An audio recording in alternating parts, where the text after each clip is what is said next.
Aba, nilagyan ng bawang yung fried siopaw. Ibig sabihin, champion, malasa. Ano to pa? Gamay malaki. Ah. Sarap?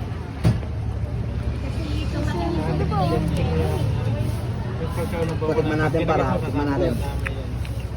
Hindi na kayo pupunta ng ano, Binondo. Sobrang sarap, G. Walang nila. Ang tawag dun sa kinain natin kanina. Sige.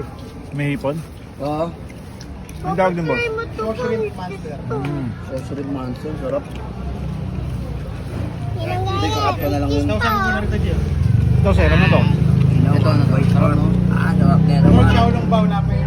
Puputok sa loob na tabaw. Oo nga. Pumuputok. Ano? May pagkalasang ano, no? Hmm. Tulad sa ano, Chinese. Lasa nito na yun. Panalo, pre. May sinasabi si Sir Janel, nilalagyan ng bawang. Gamong bawang. Lagyan daw ng fried garlic. Kasi natin. Lagyan pa natin, tol. Yan. Manulit natin. Aray ko. Aray mo. Sobrang sarap. Talagang Aray mo.